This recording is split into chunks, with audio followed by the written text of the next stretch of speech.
ನೀವು ಭಾರತೀಯ ಸಮಾಜ ಹಿಡ್ಕೊಂಡಿದ್ರಿ. ಆ ಸಂದರ್ಭದಲ್ಲಿ OBC ಬಂದರು, SC ಬಂದರು, ST ಬಂದರು. ಆ ಮೈನಾರಿಟಿ ಬಿಡ್ರಿ, ಅವ್ರು ಮುಸ್ಲಿಮ್ ಬಿಡ್ರಿ, ನಮ್ಮ ಕ್ರಿಶ್ಚಿಯನ್ ಬಿಡ್ರಿ, ನಿಮ್ಮ ಅಭಿಪ್ರಾಯದವ್ರು ಅವ್ರು ನಮ್ಮ ಸಂಬಂಧಿಸಿದವ್ರು ಅಲ್ಲ ಅಂತ ನಾನು ಅದು ಇವ್ರಿಗೆ ತಯಾರು ಮಾಡ್ಬೇಕು. ನೀವು ಈಗ ಮೋದಿಯವರು 10 ವರ್ಷದೊಳಗೆ ಎಷ್ಟು ಜನ ಹಿಂದೂ ಮಕ್ಕಳಿಗೆ ಉದ್ಯೋಗ ಸೃಷ್ಟಿ ಮಾಡಿದರು ಇದನ್ನ ಎಂದಾದರೂ ಕೇಳಿದಿರ ನೀವು? ಎಷ್ಟು ಜನ ಮಕ್ಕಳಿಗೆ ವಿದ್ಯೆಯನ್ನು ಕೊಡಿಸಿದ್ರು ಕೇಳಿದ್ದೀರಾ? ಎಲ್ಲರಿಗೂ ಉದ್ಯೋಗ ಆರೋಗ್ಯವನ್ನು ಕೊಟ್ಟರೆ ಅನ್ನೋದು ಕೇಳಿದ್ದೀರಾ? ಇದೆಲ್ಲ ಕೇಳೋದು ಮೊದಲಾಗಬೇಕಾಗಿದೆ ಇವತ್ತು. ಯಾಕಂದರೆ RSSದ ಒಂದು ಕೋಗದ ಜನ್ಮ ತಾಳಿದ್ದು BJP. ಅದಕ್ಕೆ BJPನ ಕಂಟ್ರೋಲ್ ಮಾಡಿಕೊಂಡು ಎಲ್ಲರೂ ಶಿಕ್ಷಣ ಸಿಗುವಂಥ, ಎಲ್ಲರಿಗೂ ಉದ್ಯೋಗ ಸೃಷ್ಟಿಯಾಗುವಂತಹ, ಬೆಲೆ ಏರಿಕೆ ಕಡಿಮೆ ಆಗುವಂತಹ ಒಂದು ಐಡಿಯಾ ಹುಡುಕ್ರಿ ಮೊದಲು. ಯಾಕೆ 140ರಾಗ ಒಂದು 20-30 ಕೋಟಿ ತೆಗೀರಿ ಅವ್ರನ್ನು ಮೈನಾರಿಟಿಗಳನ್ನು. 120 ಕೋಟಿ ಜನಕ್ಕೆ, 110 ಕೋಟಿ ಜನಕ್ಕೆ ಉದ್ಯೋಗ ಸೃಷ್ಟಿ ಮಾಡಲಿಕ್ಕೆ ಸಾಧ್ಯ ಆಗಿದೆ ನಿಮಗೆ.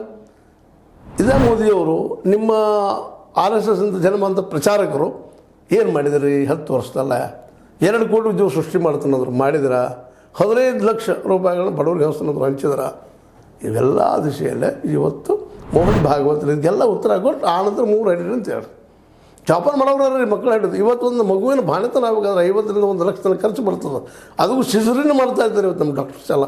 ಈಗ ದುಡ್ಡು ಹರ್ಕೊಳ್ಳಪ್ಪ ನಾವು ಅಂತೇಳಿ ಸರ್ಕಾರಿ ದವಾಖಾನೆಯಲ್ಲೇ ಸರಿಯಾಗಿ ವ್ಯವಸ್ಥೆ ಇಲ್ಲ, ಅಧ್ವಾನದ. ಮತ್ತು ಪಾಪ ಹೆಣ್ಮಕ್ಳು ಹಡಿಯೋದು ಶಕ್ತಿನ ಕಳ್ಕೊಳ್ತಾ ಇದ್ದಾರೆ ಇಚ್ಛಿತ ಬಡತನ ಕಾರಣಕ್ಕೂ ಮತ್ತು ಯಾವ ಕಾರಣಕ್ಕೂ. ಅಂದಾಗ ಇದೆಲ್ಲ ಲೆಕ್ಕದಲ್ಲೇ ನಾವು ಒಬ್ಬ ಏನಪ್ಪ ಅಂದರೆ ಇಡೀ ಒಂದು ದೊಡ್ಡ ಒಂದು ಸಂಘಟನೆ ಮುಖಂಡರಾಗಿ ಇವೆಲ್ಲ ಸಾಧಕ ಬಾಧಕಗಳು ಚರ್ಚೆ ಮಾಡಿ ಹೇಳಬೇಕಾಗಿದೆ ವಿನಃ ಸುಮ್ಮನೆ ಹೇಳೋದಲ್ಲ. ಇಸ್ರೇಲ್ ನಿಮ್ಮದೇ ಅಂತ ಆದರ್ಶ ಅದ, ನಿಮ್ಗೆ ಆದರ್ಶ ಅದ ಇಸ್ರೇಲ್.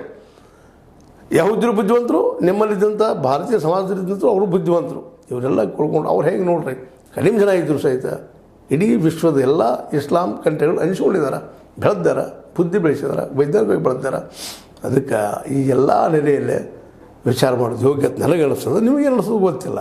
ಇದು ಮೋಹನ್ ಭಾಗವತರ ಈ ಒಂದು 3 ಮಕ್ಕಳ ಇರಲಿ ಅನ್ನೋದಕ್ಕೆ ಒಂದು ನನಗೆ ತಿಳಿದಂಥ ಒಂದು ಉತ್ತರ ಸ್ಪಷ್ಟೀಕರಣ. ಇಸ್ರೇಲ್ ಆದರ್ಶ ಮಾಡಿಕೊಂಡಂಥ ಮೋಹನ್ ಭಾಗವತರು ಅಲ್ಲಿಯ ವೈಜ್ಞಾನಿಕತೆಯನ್ನು ಫಾಲೋ ಮಾಡಿದರೆ ಅಲ್ಲಿ ಕೊಟ್ಟಂತಹ ಶಿಕ್ಷಣ ಅಥವಾ ಇನ್ನುಳಿದ ವಿಷಯಗಳನ್ನ ಹೊಟ್ಟೆಗೆಟ್ಟ ಮಲ್ಲಿಗೆ ಕೊಡುವಂಥ ವ್ಯವಸ್ಥೆ ಮಾಡಿದರೆ ಏನು ಅಡ್ಡಿ ಇಲ್ಲ. 3 4 ಅಡಿನೋ 8 ಅಡಿನೋ ಒಬ್ಬ ತಂದೆಗೆ ತಾಯಿಗೆ ಒಂದು ಹಡ್ಯಾರಕ್ಕೆ ಅಂದರೆ ಒಂದು ಬಾಣೆತನಕ್ಕೆ ಇವತ್ತು 1 ಲಕ್ಷ ತನಕ ಖರ್ಚು ಬರ್ತಾಯಿದೆ. ತುಂಬ ಅವ್ರು ಯಾರು ಅದನ್ನು ಆಮೇಲೆ ಬೆಳೆಸಬೇಕು ಅದ್ರ ನಮ್ಮ ಮಕ್ಕಳನ್ನ. ಲೋವರ್ KG ಅಪ್ಪರ್ KG ಹಚ್ಚಬೇಕಾದ್ರೆ 50,000 40,000 ಆಗಬೇಕಾಗಿದೆ. ಪ್ರೈವೇಟ್ ಸೆಕ್ಷನ್ಗಳಾಗೋಗಿದ್ದಾವೆ, ಗೌರ್ಮೆಂಟ್ ಸೆಕ್ಷನ್ ಸರಿಯಾಗಿ ಇಲ್ಲ. ಇವೆಲ್ಲದಕ್ಕೂ ಉತ್ತರ ಹುಡುಕಬೇಕಾಗಿದೆ. ಅಂದಾಗ ಮಾತ್ರ 3 ಇರಲಿ 4 ಇರಲಿ ಎಲ್ಲ ಒಳ್ಳೆಯದ ಅಂತ ನನಗನ್ನಿಸಿದ ಮಾತು ಹೇಳಿದ್ದೀನಿ. ನಿಮ್ಗೆ ಲೈಕ್ ಆಗಿರ್ಬೋದು, ಲೈಕ್ ಮಾಡಿ, ಶೇರ್ ಮಾಡಿ, ಕಾಮೆಂಟ್ ಮಾಡಿರಿ. ಅದೇ ಕಾಲಕ್ಕೆ ಕಾಮೆಂಟ್ ಮಾಡೋ ಜೊತೆಗೆ ಸಬ್ಸ್ಕ್ರೈಬ್ ನಿಲ್ಲಿಸ್ಲಿಕ್ಕೆ ಹೋಗಬೇಡ್ರಿ ಅಂತ ಹೇಳ್ತಾ H16 ನ್ಯೂಸ್ ಸತ್ಯದ ಕೈಗಳಲ್ಲಿ ವಂದನೆಗಳು.